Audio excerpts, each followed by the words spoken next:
Si Amihan ay isang mapagmahal na ina na nagkaroon ng mabibigat na pagsubok sa buhay.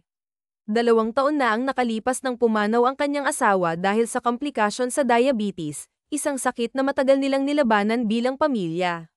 Naiwan si Amihan na nag-aalaga sa kanyang 2 anak na lalaki, si Dato, ang panganay, at si Bayani, ang kanyang bunso. Si Dato, nakakagraduate lamang sa kursong pharmacy, ay kasalukuyang abala sa pagre-review para sa nalalapit na board exam. Ang kanyang dedikasyon sa pag-aaral ay isang inspirasyon hindi lamang kay Amihan kundi pati na rin sa kanyang nakababatang kapatid.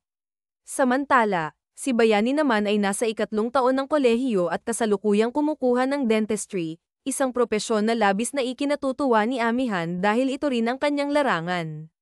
Sa pamamagitan ng kanyang pagiging dentista at masipag na pagbebenta online, nagawa niyang suportahan ang pag-aaral ng kanyang mga anak at ang pagpapagamot sa kanyang asawa noong ito'y nabubuhay pa. Bagamat lampas na sa edad na 40, nananatiling maganda at maayos ang pangangatawan ni Amihan. Mahilig siyang mag-ehersisyo, isang dahilan kung bakit marami ang nagbibiro na maaaring mag-asawa siyang muli. Gayunpaman, mariing tinatanggihan ni Amihan ang ideyang ito. Para sa kanya, sapat na ang kanyang mga anak bilang inspirasyon sa buhay. Bukod dito, ang kanyang karanasan sa yumaong asawa, na bagamat mapagmahal ay likas na mahilig sa ibang babae, ay nagturo sa kanya na maging matatag at kontento sa kung anong mayroon siya. Sa kabila ng lahat, nananatili ang pagmamahal ni Amihan sa kanyang mga anak. Mas malapit siya kay Bayani, na medyo mahiyain at tahimik. Hindi rin alintana ni Amihan kung anuman ang oryentasyon ng kanyang anak, dahil para sa kanya, ang mahalaga ay ang kaligayahan at kalusugan nito. Dahil chubby si Bayani, madalas siyang hinihikayat ng kanyang ina na mag-diet at mag-ehersisyo upang maiwasan ang diabetes na maaaring mamana mula sa ama. Isang umagang maalinsangan noong summer vacation, ginising ni Amihan si Bayani para mag-jogging. Sa kanilang pagtakbo, madalas nilang makita si Makisig, ang pinsan ng yumaong asawa ni Amihan. Si Makisig, na regular na tumatakbo tuwing umaga, ay naging malapit sa pamilya nila noong kasagsagan ng sakit ng kanyang pinsan. Ang kanyang presensya ay tila nagdadala ng aliw at suporta kay Amihan sa mga panahong iyon. Pagbalik ni Amihan sa bahay, narinig niya ang ingay mula sa kwarto ng kanyang mga anak. Bagamat nagpaalam si Bayani na manunood ng sine, tila may tao sa loob. Lumapit si Amihan sa pinto at narinig ang boses ni Dato. Sa halip na kumatok o magtanong, pinili niyang lumayo upang bigyan ng espasyo ang kanyang anak. Sa mga ganitong pagkakataon, naipapakita ni Amihan ang kanyang respeto at pagmamahal bilang isang ina.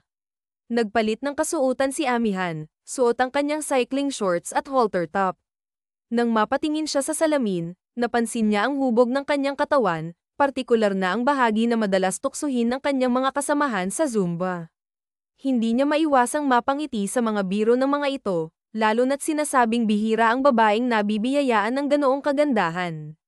Mabuti na lamang, anila, at puro babae ang kanilang grupo dahil kung may makakakitang lalaki, baka hindi maiwasang mapansin ang kanyang taglay na kariktan. Sa halip na may Rita, tinatawanan na lamang ni Amihan ang mga birong ito, bagamat paminsan-minsan ay naaalala niya ang kanyang yumaong asawa na laging humahanga sa kanyang kagandahan noong nabubuhay pa ito.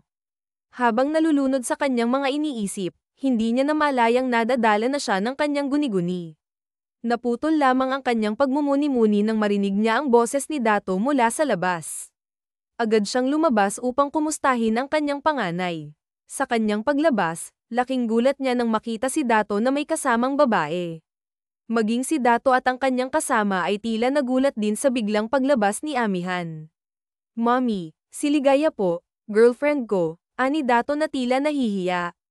"Magandang araw po, tita," magalang na bati ni Ligaya. "Magandang araw din. Bakit ka umuwi? Wala ka bang review?" tanong ni Amihan habang sinusuri ang dalawa. "Wala po, mommy. Rest day daw po ngayon," sagot ni Dato. "Kumain na ba kayo?" tanong muli ni Amihan. "Opo, mommy. Bago po kami pumunta dito," tugon ni Dato. "Mommy, ihahatid ko lang po siya sa labasan," paalam ni Dato bago sila tuluyang umalis. Pagkaalis ng dalawa, pumasok si Amihan sa kwarto ng magkapatid upang ayusin ang kanilang mga kama. Napansin niyang maayos ang kama ni Bayani, ngunit magulo ang kay Dato at naalis pa ang bedsheet nito. Habang inaayos niya ang kama, napansin niya ang ilang detalye na nagbigay sa kanya ng kaba. Hindi siya maaaring magkamali, alam niyang hindi gumagamit ng proteksyon si Dato. Agad siyang nag-alala sa posibilidad na makadisgrasya ito. Paglipas ng ilang minuto, bumalik si Dato at kinausap ito ni Amihan. Nakaupo si Dato sa sofa habang nakatayo si Amihan sa kanyang harapan, taglay ang seryosong ekspresyon. Huwag ka nang magkaila, anak. Alam ko ang ginawa niyo, panimula ni Amihan. Nag-aalala lang ako dahil wala ka pang trabaho pero kung ano-ano na ang ginagawa mo. Sana naman ay maging responsable ka. Nang makahanap ng pagkakataong mapag-isa, dahan-daang pumasok si Dato sa loob ng kanyang kwarto. May balak siyang ipasa kay Luning nang ang kanyang maruruming damit matapos maisakatuparan ang kanyang iniisip. Agad niyang binuksan ang desktop computer sa kanilang kwarto, umaasang makakahanap ng inspirasyon mula sa internet, isang bagay na nakasanayan na niyang gawin. Subalit, makalipas ang ilang minuto ng paghihintay, napansin niyang hindi naglolowad ang browser. Noon niya napagtanto na wala palang koneksyon sa internet ang kanyang computer. Bagamat may bahagyang inis, pinili na lamang niyang mahiga sa kama at magpatuloy sa pag-iisip, partikular na tungkol sa kanyang kasintahan. Sa kalagitnaan ng kanyang malalim na pag-iisip, narinig niya ang boses ni Luningnang mula sa likod bahay. Dato, dalhin mo na ang mga damit mo rito, nagsisimula na akong maglaba, malakas na sigaw ng kanilang kasambahay. Ang biglang pagtawag ni Luningnang ay nagdulot ng pagkaantala sa konsentrasyon ni Dato. Dahil dito, napilitang tumayo ang binata at lumapit sa bintana ng kanyang kwarto.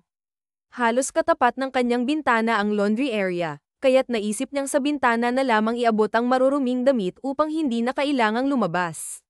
Maingat niyang binuksan ang steel window at sinilip si Luningnang. Ayaw niyang biglaang buksan ang bintana ng malaki dahil baka makita ng kanilang kasambahay ang kanyang kasalukuyang ayos. Plano niyang ilusot lamang ang mga damit sa siwang ng bintana at hayaan si Luningnang napulutin iyon. Habang sinisilip si Luningnang, napansin niya itong nakaupo sa isang maliit na bangkito, abala sa pagkukusot ng mga damit. Ang iba pang mga damit ay nasa washing machine. Sa pagkakataong iyon, ngayon lamang napukaw ang atensyon ni Dato sa hitsura ni Luningnang. Sa kanyang pagkakaupo at sa liwanag ng araw, mas malinaw niyang napansin ang kayumangging balat nito at ang bilugan nitong pangangatawan. Hindi niya masasabing maganda ito, ngunit hindi rin naman pangit.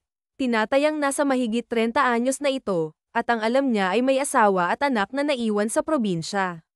May pumasok sa isipan ng binata ang isang katanungan, paano kaya kung subukan niyang makipaglapit sa kanilang kasambahay? Mas mabuti na iyon kaysa sa mga bagay na ginagawa niya ngayon. Maingat niyang inayos ang kanyang sarili, bitbit ang maruruming damit, at nagpasya siyang puntahan si Luningnang sa laundry area. Sa kabila ng kanyang abala sa pagkukusot, si Luningnang ay tila sanay na sa ganitong gawain. Ang kanyang mga kamay ay bihasa sa paglalaba ng mga maseselang damit ni Amihan, na parabang bahagi na ito ng kanyang pang-araw-araw na buhay. Hindi niya namalaya na si Dato ay nakalapit na pala sa kanya. Tahimik nitong inilapag ang maruruming damit habang pasimpleng sinusulyapan ang dalaga. Nang mapansin ni Luningnang na naroroon na si Dato, siya'y bahagyang nagulat. Kumpleto na ba ang mga damit? Baka may nalimutan ka pa, tanong ni Dato, na may bahagyang ngiti sa labi. Wala na naman. Teka, pati pala itong suot kong shorts, isasama ko na rin. Pero sayang naman kung magpapalit ako ngayon, hindi pa natatapos ni Dato ang kanyang sinasabi nang biglang sumingit si Luningnang. Ka na muna magpalit, saka mo na lang dalhin sa akin. Napansin ni Luningnang ang pasimpleng pagsulyap ni Dato sa kanya, na tila sinusuri ang bawat galaw niya. Sa kabila ng kanyang pagkabigla, nakaramdam siya ng kakaibang saya. Hindi niya akalain na ang anak ng kanyang amo, na kilala sa pagkakaroon ng magaganda at mayayamang kasintahan, ay magpapakita ng interes sa kanya. Para kay Luningnang, tila imposible ito, ngunit naisip niyang wala namang mawawala kung pagbibigyan niya ang hilig ng binata. Sa kanyang panlabas na kilos, pilit niyang ipinapakita ang pagiging walang pakialam, ngunit sa kanyang loob, dama niya ang kakaibang tensyon. Habang inilalapit ni Dato ang mga maruruming damit sa tabi niya, alam ni Luningnang na ito'y paraan lamang ng binata upang mas mapagmasdan siya ng mas malapitan. Hindi na may kakaila na si Dato ay nawawala na sa kanyang katinoan, tila natatangay ng kanyang nararamdaman. Magsha-shower na ako, wika ni Dato, na may bahagyang kaba sa kanyang tinig. Itong shorts ko, kukunin ko na lang pagkatapos. Ilagay mo na lang sa hamper, dagdag niya.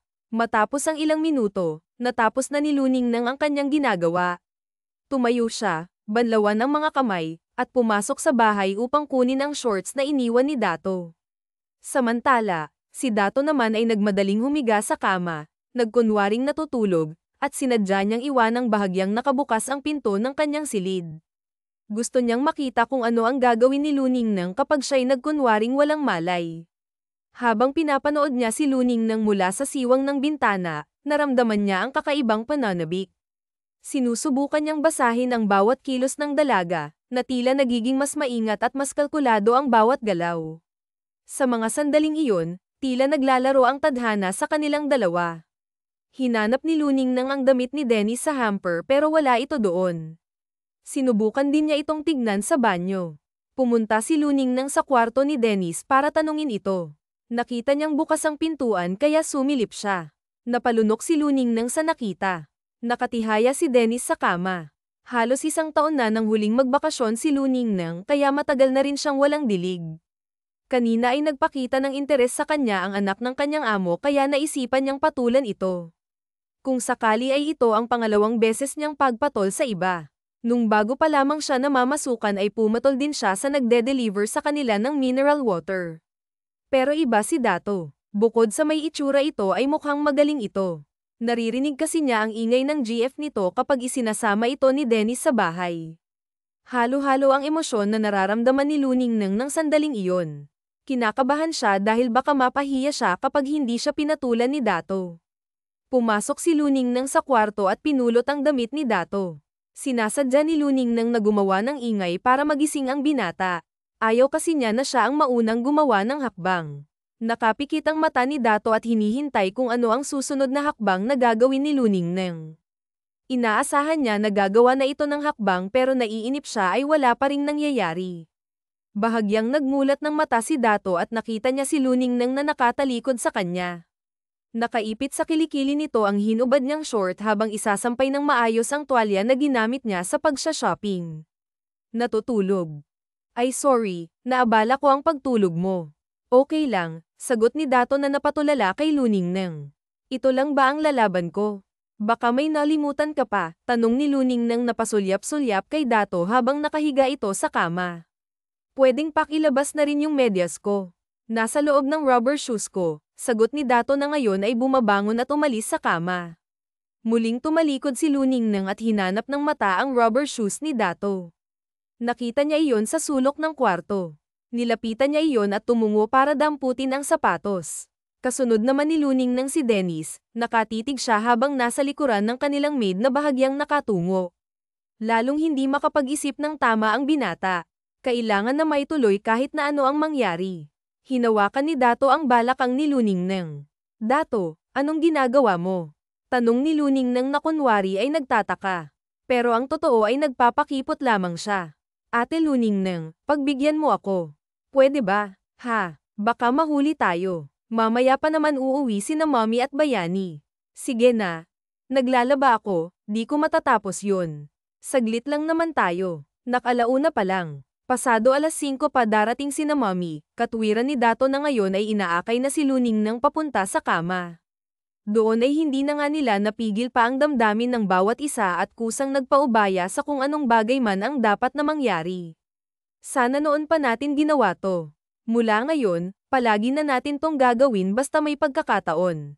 Sige, napipilitang pagsang-ayon ni Dato kahit wala siyang balak na regular na gawin iyon. Tatapusin ko muna yung nilalaban ko, sabay alis sa tabi ni Dato. Dinampot ni Luningning ang kanyang damit. Gusto pa sanang humirit ni Dato. Mamaya na. Tatapusin ko muna ang ginagawa ko. Mamaya mo na tapusin yun. Walang kamalay-malay ang dalawa na ng sandaling iyon ay nakapasok na sa loob ng bahay si Amihan. Maaga itong umuwi dahil nawalan ng kuryente. Sumabog ang transformer ng Meralco malapit sa kanyang klinik at matatagalan pa bago ito maayos kaya minabuti ni Amihan na umuwi na lang ng maaga. Nasa living room na si Amihan nang makarinig siya ng tinig na nagmumula sa kwarto ng kanyang mga anak. Kahit hindi niya nakikita ay natitiyak ni Amihan na si Dato ang nasa loob at kasama na naman nito ang kanyang GF. Sinilip niya ang pasilyo papunta sa kwarto ng kanyang mga anak. Bukas ang pintuan. Naisip niya na napakapayak ng kanyang mga anak dahil hindi man lamang naisip nito na maaari silang makita ng kanilang maid. Saka lamang napansin ni Amihan na parang wala sa bahay si Luningneng. Maaaring gumawa ng paraan si Dato para mapaalis ito at masolo nila ni Ligaya ang bahay. Dahil sa naririnig ay naging mapangahas si Amihan. Hindi niya alam kung bakit pero nais niyang makita ang dalawa. Dahan-dahan siyang lumapit sa kwarto at sumilip sa pinto. Nagulantang si Amihan sa nakita. Hindi si Ligaya ang kasama ng kanyang anak. Tatapusin ko muna ang ginagawa ko. Magpahinga ka muna, sabi ni Luningneng. Agad na umalis si Amihan sa kinatatayuan at nagtungo siya sa living room at binuksan ang pintuan, kunwari ay kara-rating lang niya. Nagulat si Luningneng nang makita si Amihan. Ma'am, bakit maaga kayong umuwi? Tanong ni Luningneng na hindi nagpahalata na nabigla. Brownout sa klinik kaya pinauwi ko na ang pasyente ko, sagot ni Amihan.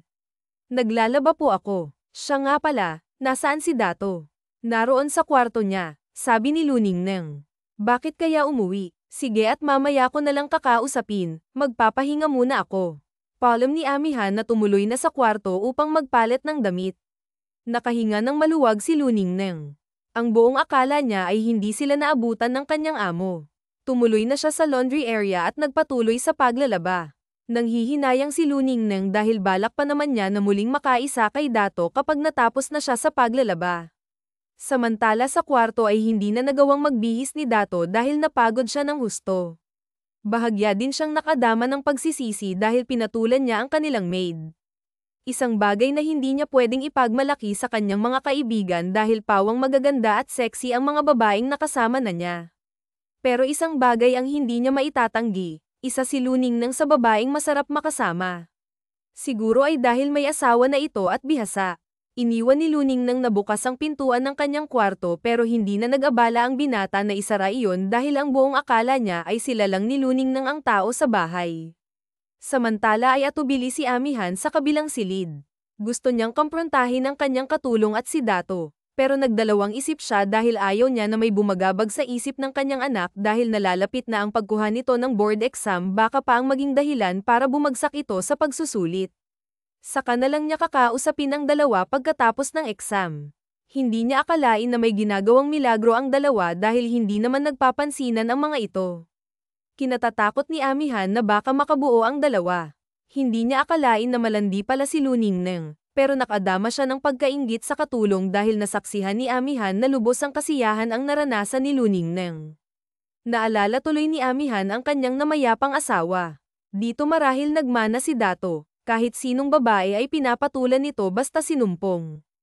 Pero naisip niya na baka naman sa kanya rin nagmana dahil naalala niya na nagawa niya rin iyon kay Bayani at pati rin kay Makisig. Nanoy ang lalamunan ni Amihan pero hinding-hindi na niya papayag ang maulit muli. Naalala ni Amihan si Makisig.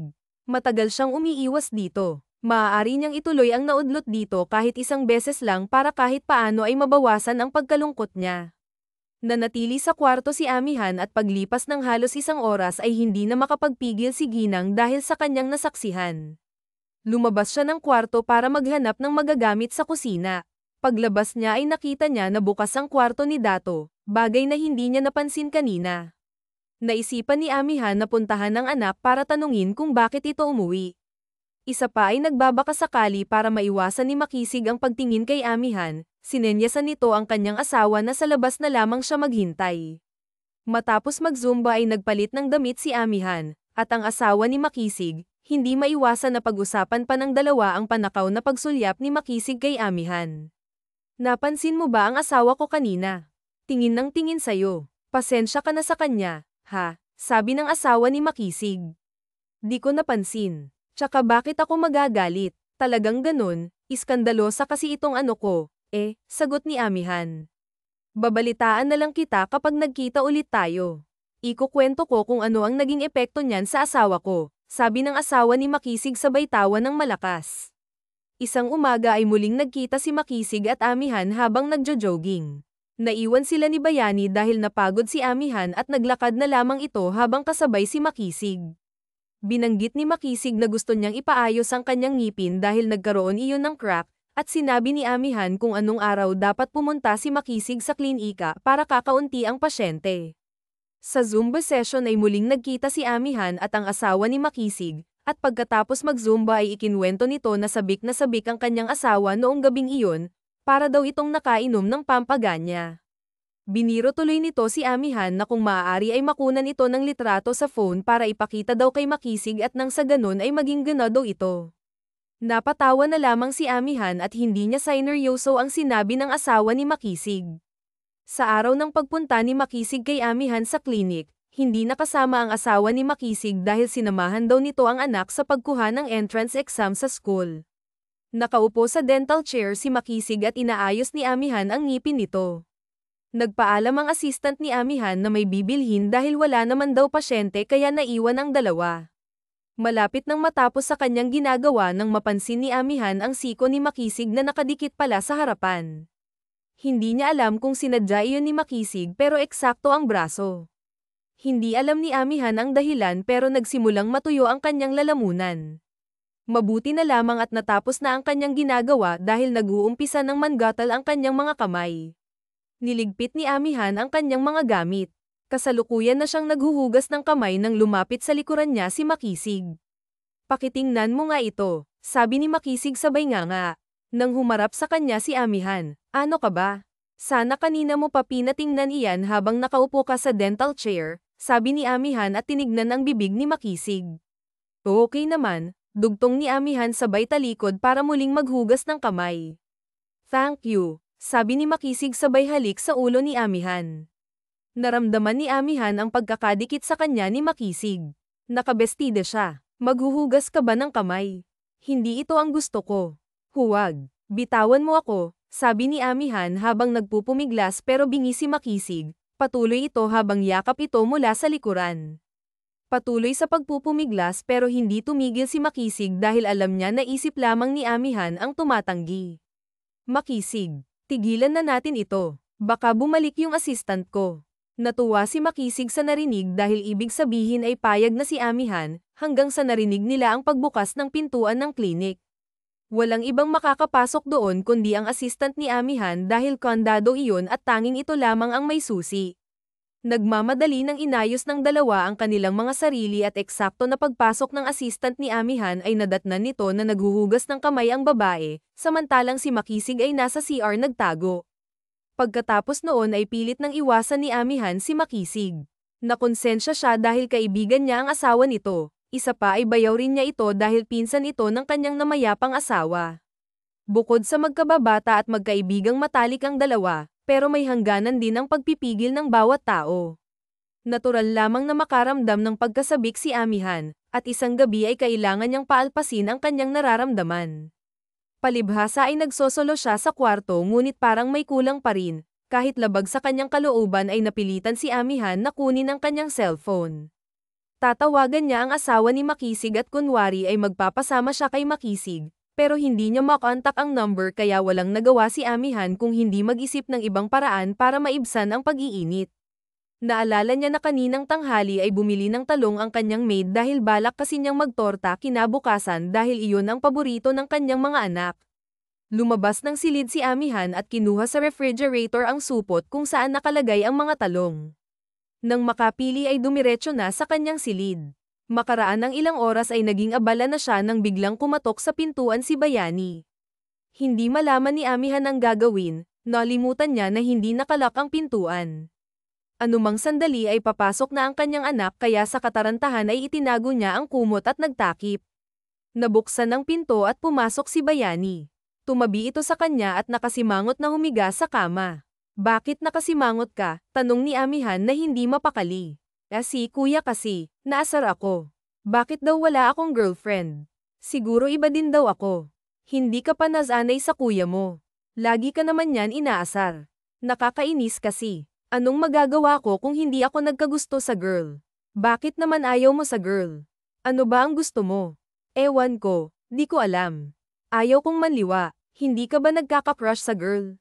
Wala ka bang nararamdaman kapag nakakakita ka ng mga sexy na babae? Tanong ni Amihan na naghihinala na sa pagiging maramdaman na in love ba yung kapag nakakakita ka ng sexy na picture ng babae. Ano ang nararamdaman mo? Wala, mommy, kasi kung talagang gay ka, dapat hindi ka magalit kapag inaasar ka ng kuya mo. Hindi ko alam ang mararamdaman ko, mommy. Hindi pa naman ako nakakita na ako ng kakaibang photo at video ng mga babae. Gusto mo ba? Tignan lang natin ang reaksyon mo kapag nakakita ka, sabi ni Amihan na may nabuong idea. Paano may mga videos ka sa cellphone mo?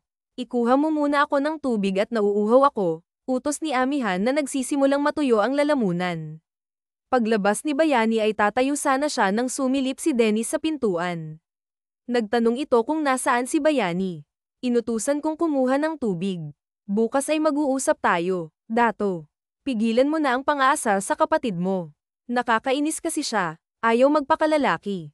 Lalabas po muna ako. Mag-print lang ako ng reviewer sa computer shop. Naubos po kasi ang ink ng ating printer.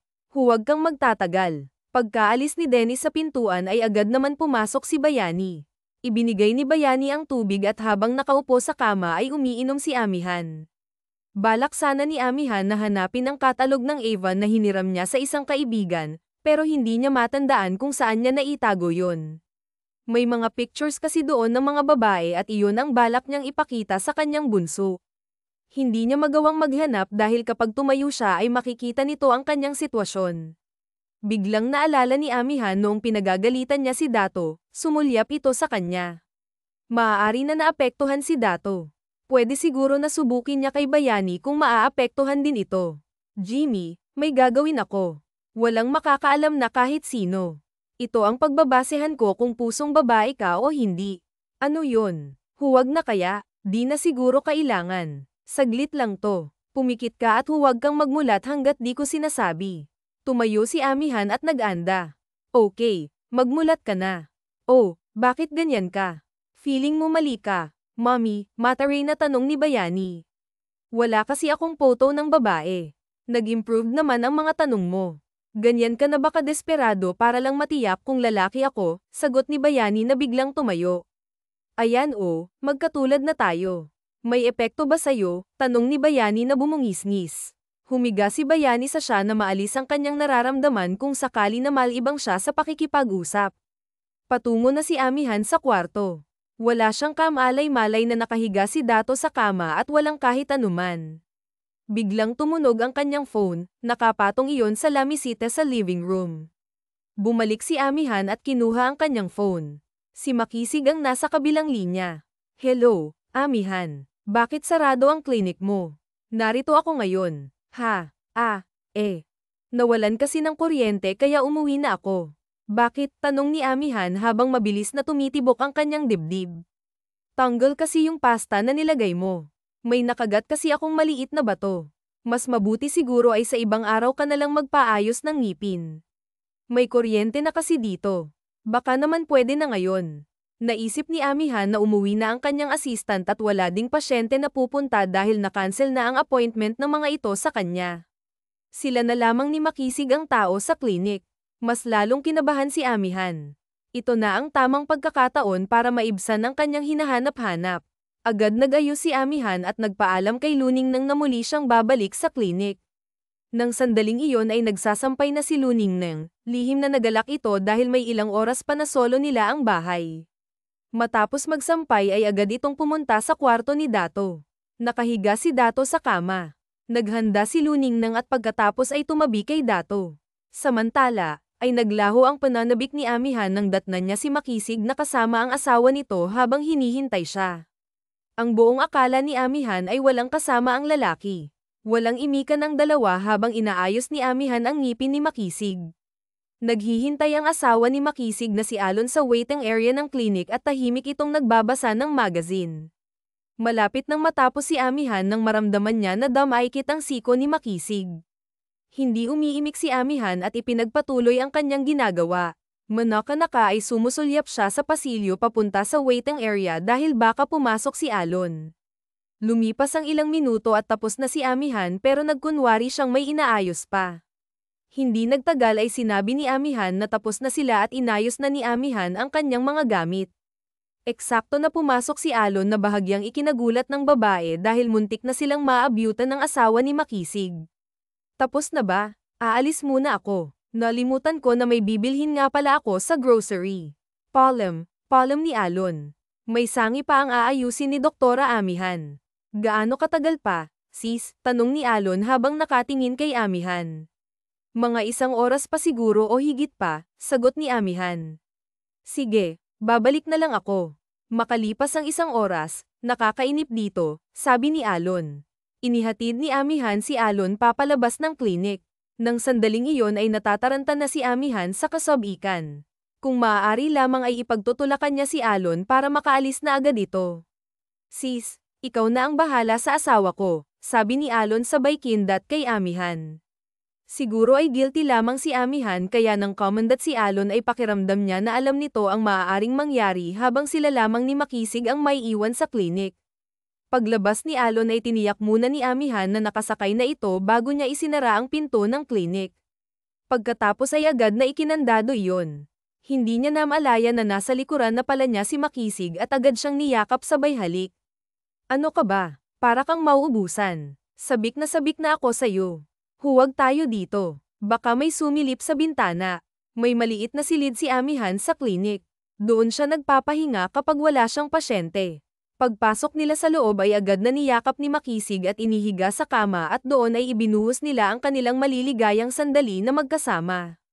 Samantala, pagod na si Luningnang sa pagpapaligaya sa kanya ni Dato. Hindi na mabilang ni Luningnang kung nakailan na ba. Halos makatulugan na nga ni Luningnang ito sa sobrang pagod. Ngunit wala naman siyang reklamo dito. Tiningnan ni Luningnang ang orasan. Pasado 5:00 na mahigit. 2 oras na rin ang nakalipas. Nagmamadaling bumangon si Luningnang at nagbihis dahil anumang sandali ay darating na si Bayani mula sa eskwelahan. Kinuha niya ang cover kama at lumabas siya ng silid dala ito. Naiwan si Dato at muli itong humiga sa kama. Nag-alala si Luningnang na baka abutan ito ng kanilang mga kasama sa bahay sa ganong kalagayan. Samantala, ay kapwa nakatulog si Amihan at Makisig matapos ang kanilang masasayang sandali, magkayakap ang dalawa. Hindi nila namalaya na mahigit 1 oras na ang nakalipas.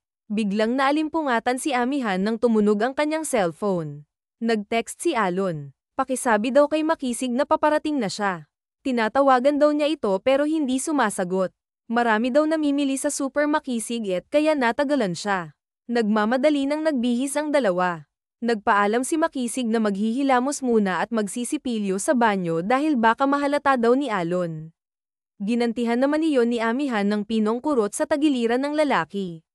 Habang hinihintay ni Amihan na matapos si Makisig ay napansin niya ang phone nito na naiiwang nakapatong sa dental chair. Dinampot niya iyon para ibigay kay Makisig paglabas nito ng banyo nang bigla itong nag-vibrate.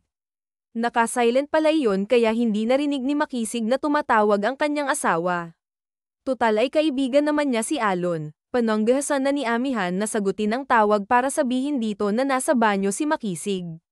Pinindot niya ang accept button pero hindi pa siya nakapag-hello nang naunang nagsalita si Alon. Hello, Dad. Ano, nag-enjoy ka ba? Natupad na ang kahilingan mo sa akin, tuloy-tuloy na sabi ni Alon. Nanlaki ang ulo ni Amihan sa narinig. Ibig sabihin ay magkasabwat ang mag-asawa at alam ni Alon ang lahat. Agad niyang pinindot ang end button at nangangatal na ibinaba ang phone ni Makisig. Hindi niya alam kung hiya o inis ang kanyang nararamdaman. Hindi niya akalain na ganun ka-game si Alon at pumayag ito. Gusto niyang sugurin si Makisig sa banyo para murahin pero napigil ni Amihan ang kanyang sarili dahil siya din naman ang may kasalanan. Kung hindi siya pumatol kay Makisig ay hindi mangyayari ang lahat ng iyon. Isa pa, naligayahan naman siya at kahit paano ay nabawasan ang pangongonsensya na kanyang nararamdaman kanina dahil payag naman si Alon. Pinilit ni Amihan na maging normal ang pagkilos paglabas ni Makisig sa banyo. Kailan natin uulitin? Ikaw ang bahala. Ikaw ang inaalala ko. Paano mo tatakasin si Alon? Huwag mong intindihin yun, basta tatawagan kita. Pwede ako tumawag. Nga pala, tumawag si Alon. Sinagot ko pero di ko maintindihan, pangit ang koneksyon. Kasalukuyan nang nag-uusap ang dalawa nang dumating si Alon.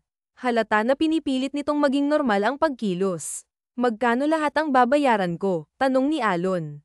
Yun na lang materyales na ginamit ko ang bayaran mo, sagot ni Amihan. Nako, nakakahiya naman. So naabala ka na. Tapos ang laki pa ng discount ni Makisig, tanong ni Alon. Ganoon talaga kapag magkakaibigan. Mabuti pa ay umuwi na tayo dahil gagabihin ako. Medyo masama ang pakiramdam ko. Matamlay na sabi ni Amihan na bahagyang nakadama ng pagkabahala dahil pakiramdam niya ay pinaglaruan siya ng mag-asawa. Pagdating sa bahay ay naabutan ni Amihan ang kanyang mga anak na nanonood ng TV.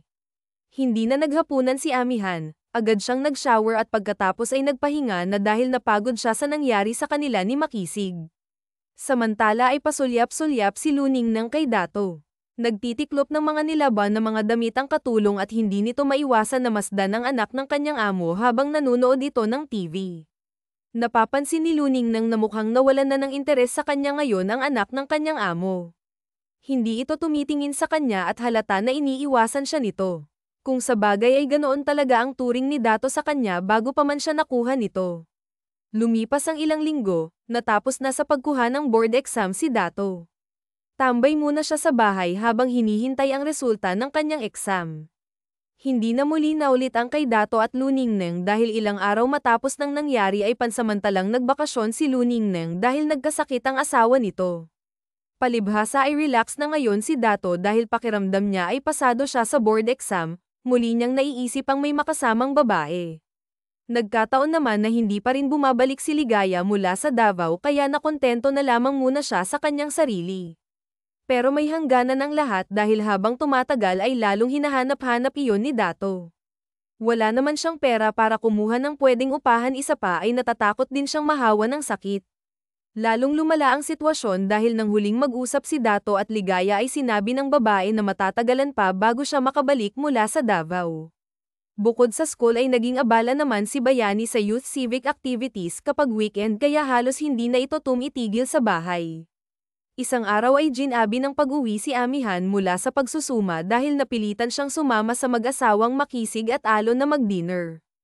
Ayaw sanang sumama ng Ginang dahil naalala niya ang sabuatan ng mag-asawa kahit paano kasi ay naiinis siya sa dalawa pero ngayon ay bahagya nang nawala ang kanyang tampo dahil muli siyang naghahanap ng kaligayahan pero hindi nangyari ang inaasahan ni Amihan na muli siyang iset up ng mag-asawa. Sa hindi malaman na dahilan ay inihatid na siya ng mga ito matapos nilang kumain. Pagdating sa bahay ni Amihan ay naabutan nila si Dato na papaalis. Maglalaro daw siya ng badminton. Si Bayani daw ay maaaring hate ang gabi o kaya hindi na makauwi at doon na matutulog sa kaibigan niya dahil may fundraising daw itong inaasikaso. Humalik lang ito sa pisngi ng kanyang mommy, bumati sa mag-asawang Makisig at Alon. Napansin ni Amihan ang kakaibang tingin ni Alon sa kanyang anak, bagay na hindi rin nakalampas kay Makisig. Ang laki na halos di ko na makilala si Dato, binatang-binata na at napakagwapo, sabi ni Alon. Mabuti nga nakapag-asawa ng maaga, napakahilig sa babae, manang-mana sa daddy niya, nakatawang sabi ni Amihan. Ilang sandali pa ay nagpaalam na ang mag-asawa. Naiwan si Amihan na nakakaramdam ng paghihinayang dahil buong akala niya ay muli siyang may save ang lalamunan ni Amihan dahil nakakaramdam siya kapag nagbo. Alas 8 pa lang ng gabi at may ilang oras pa si Amihan. Naisipan niya na mapag-isa kaya agad siyang nag-shower at pagkatapos ay pumunta siya sa refrigerator para maghanap ng magagamit. Naalala ni Amihan na talong ang ginagamit niya noong nakaraan ngunit sa malas ay walang talong. Nailuto na siguro ng mga anak niya ang binili niya kaninang umaga. Isinara niya ang refrigerator at paalis na sana siya sa kusina nang mapansin niya ang supot ng ibang gulay na binili niya kaninang umaga. Binuksan iyon ni Amihan at tumambad sa kanya ang ilang piraso ng ampalaya. Mahilig kasi sa ensaladang ampalaya si Dato. Minsan nga ay kinain na niya iyon ng hilaw dahil sa paniniwala ng binata ay isang paraan iyon para makaiwas siya sa diabetes. Ayaw kasi niya na matulad sa kanyang daddy. Kinuha ni Amihan ang isa at sinuri iyon. Pwede ito, sabi ni Amihan sa sarili. Hinugasan ni Amihan ang ampalaya, tiniyak niya na malinis iyon at pagkatapos ay nagpasya na siyang magkulong sa kwarto. Patungo na si Amihan sa kanyang silid nang maisip niya na hindi na niya kailangan na magkulong dahil nag-iisa naman siya sa bahay. Kasalukuyang abala si Amihan ay paparating naman si Dato. Nasprain na ang paa ng kapartner nito sa badminton at inihatid niya ito pauwi. Naisip na rin ng binata na umuwi dahil nagugutom siya. Medyo nahimasmasan na si Amihan nang marinig niya na bumukas ang pintuan sa living room. Alam niya na isa iyon sa kanyang mga anak dahil nakalock ang pinto at may susi ang mga ito. Agad na tumayo ang ginang at inayos ang sarili. "Mommy, gising ka pa pala," sabi ni Dato na bahagyang nagulat nang madatnan ang kanyang mommy sa kusina habang inaayos ang tuwalya na nakabalot dito. "Matutulog na ako. Iinom lang sana ako ng tubig." "Bakit maaga kang umuwi?" sabi ni Amihan na kinabahan dahil buntik na siyang abutan. "Hinatid ko pa uwi ang kaibigan ko, may sprain. Uncle kasi siya. Tinamad na ako maglaro, nagutom kasi ako eh. May one nakita dyan, inaantok na ako." "Sige, mommy. Good night." "Aba, may ampalaya pala ito. Ito na lang kakainin ko," sabi ng binata sabay dampat sa gulay na nasa plato at walang sabi-sabing kinagat iyon. "Dato, hugasan mo muna yan. Iba't ibang insecticide ang naspray dyan." "Okay lang yun mommy. Dati ko nang ginagawa din naman ako nagkakasakit." "Bahala ka, napakatigas ng ulo mo," sabi ni Amihan sabay talikod para iwan ang kanyang anak. Hindi kasi matagalan ni Amihan na panoorin ang kanyang anak habang kinakain ng gulay. Napapahiya siya sa kanyang sarili lalo na sa kanyang anak dahil hindi nito alam kung saan nanggaling ang kanyang kinakain. "Huwag ka nang magalit mommy, masarap dahil kakaiba ang lasa. Parang templado na tsaka masama yung masyadong malinis na katawan dahil sa narinig ay parang may kumalabit sa damdamin ni Amihan. Pakiramdam niya ay diretsahan siyang pinuri ng anak nang sumagot ang ginang. Hindi nito napigilan ang umiti nang lumingon sa kanyang anak at nagtuloy na sa kanyang kwarto. Ako si Rosa, 18 taong gulang, bunso sa aming magkapatid. Parehong namatay si Itay at kuya sa aksidente noong bata pa ako, kaya si nanay na lang ang nagpalaki sa akin. Sa paggawa ng kakanin niya kinukuha ang aming pang-araw-araw, at kapag walang pasok, ako ang naghahatid ng mga order sa kabilang baryo.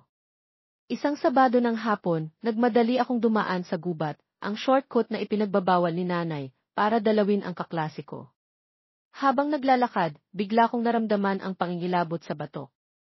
Parang may mainit na tingin na sumusunod sa bawat hakbang ko.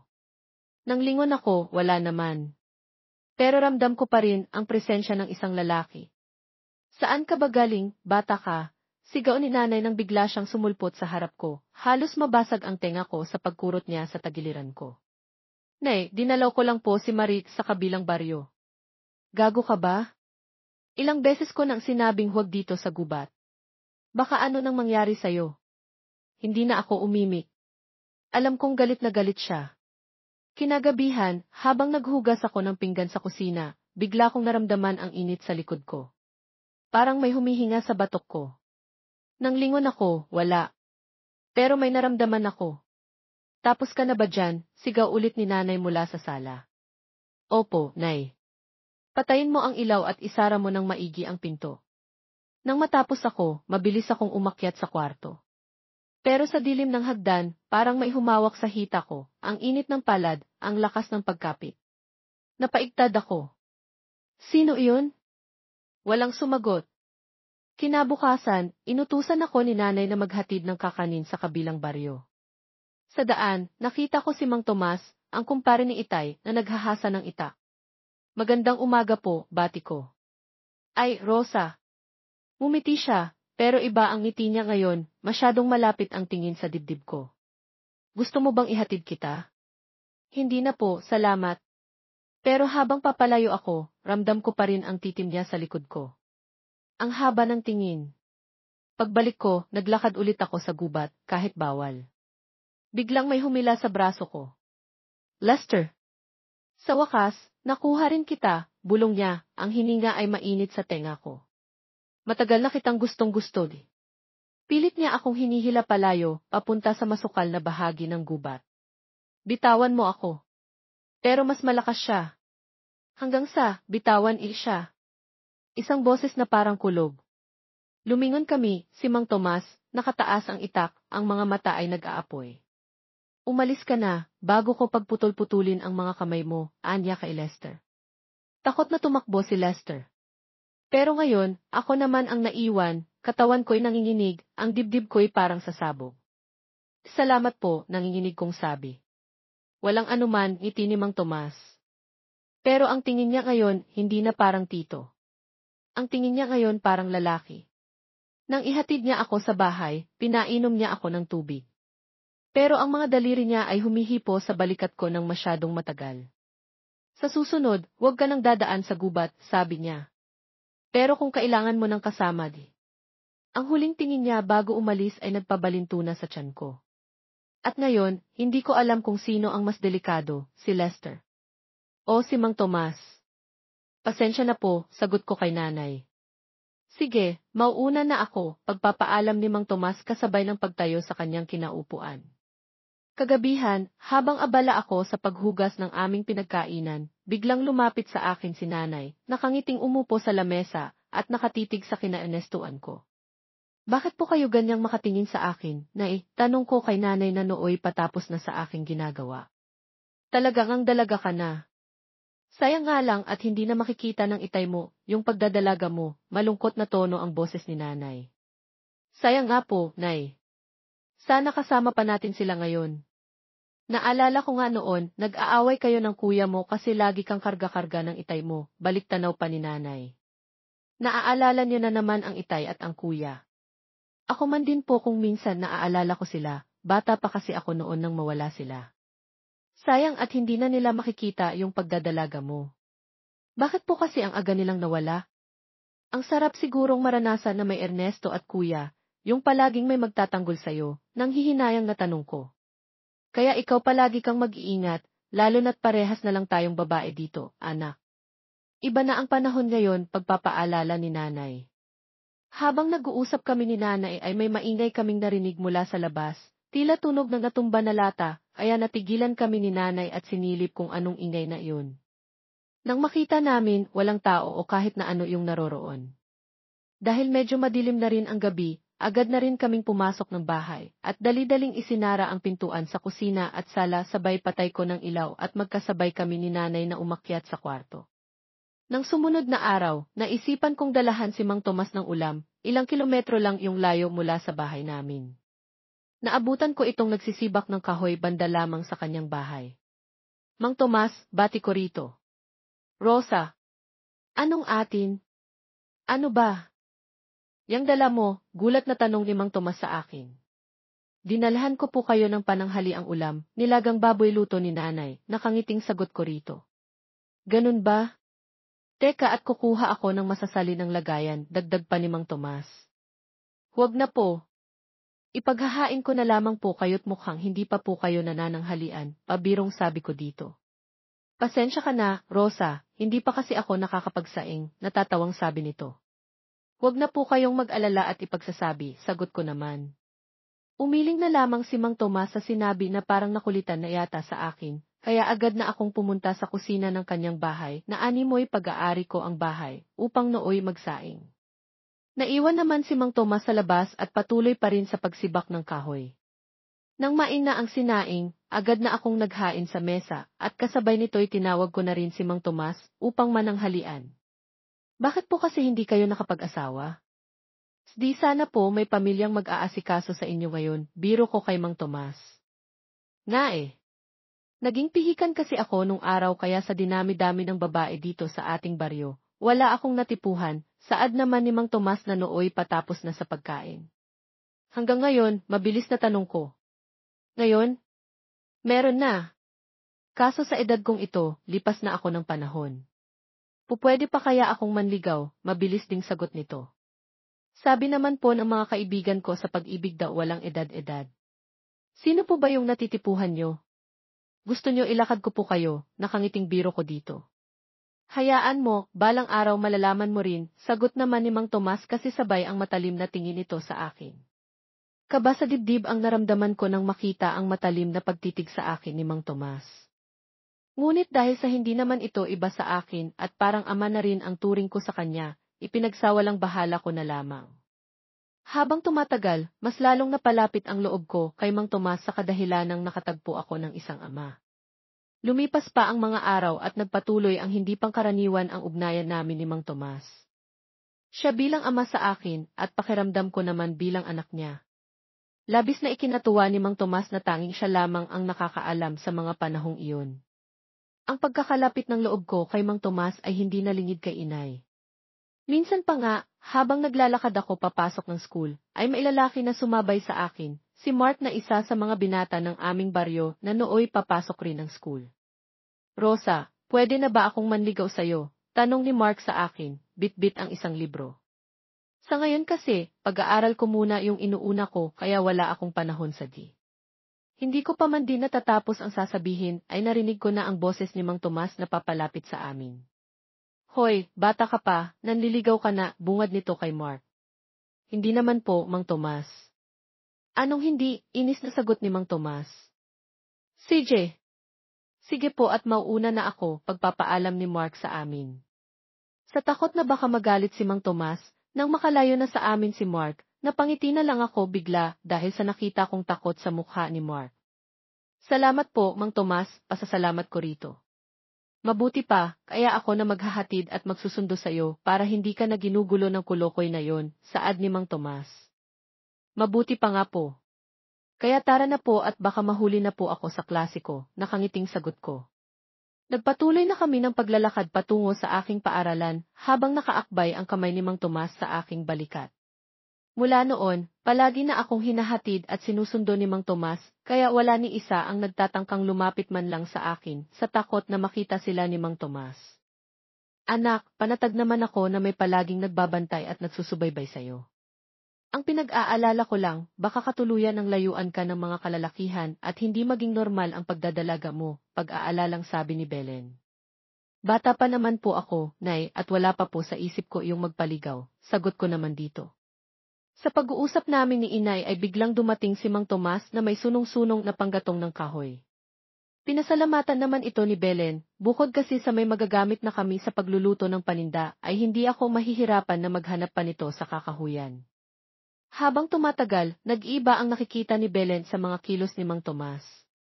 Madalas niya itong makita ng matalim ang pagtitig sa akin at minsan na may 3 beses niya itong nahuling nakatayo malapit sa aming palikuran sa tuwing ako'y naliligo, para bang maisinisilip.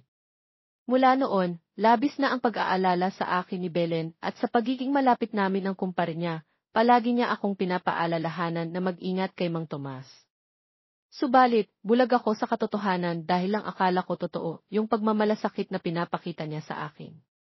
Unti-unti kong nakita ang tunay nitong intensyon sa akin nang makilala ko si Eric na nag-aaral at ngayon ay nakapagtapos na ng kolehiyo sa Maynila, muling nagbabalik bayan sa aming probinsya.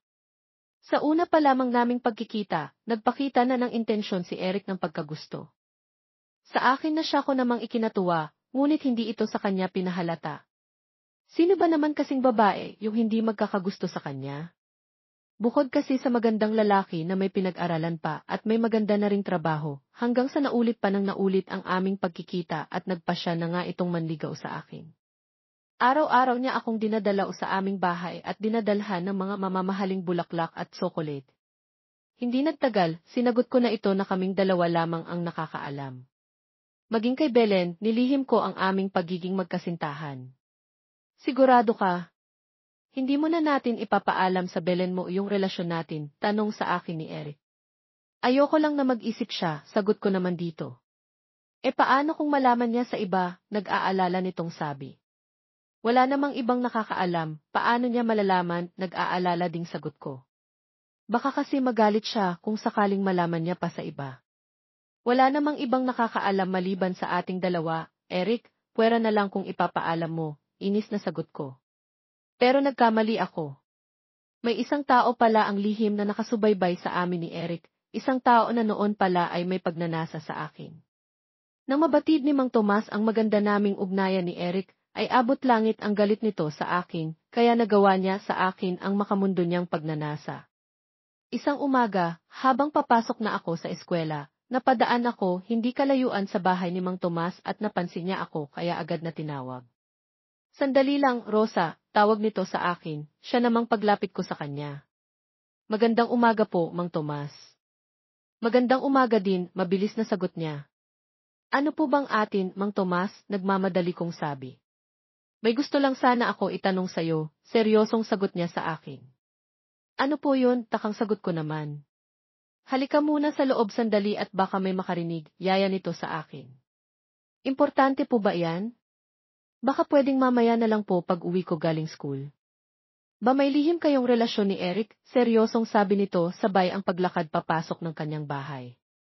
Paano niyo po nalaman? Gulat na sagot ko nang makalakad na. Papasok ng kanyang bahay ay siya namang pagsunod ko sa takot na baka malaman ni Belen ay tinungo ko ito upang pakiusapan sana dahil panigurado na magagalit sa akin si Belen kapag nalaman niya na naglilihim ako sa kanya.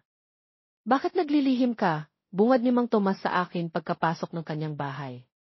Mang Tomas, wag po muna sana makakarating kay Belen, buong pag-aalalang pakiusap ko dito. Bakit nagsinungaling ka? Bakit mo ako niloloko? Pasigaw na sabi nito na parang galit. Hindi ko po kayo niloloko, mahinahong sagot ko. Bakit nagpapaligaw ka sa iba nang hindi ko alam? Sasaktan ka lang ng mga yan, lolokohin ka lang, inis na sabi pa nito. Bakit masama ba na magpaligaw ako? Alam ko po na nagmamalasakit kayo sa akin dahil parang pangalawang ama na yung turing ko sa inyo, pero buhay ko na po ito. May karapatan akong magdesisyon para sa sarili ko, paliwanag ko rito.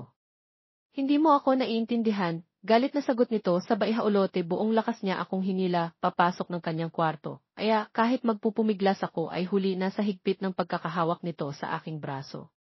Tanging kaba ang nararamdaman ko sa galit na boses nito at takot nang madala ako nito sa kanyang kwarto at itinulak palapit sa kanyang kama.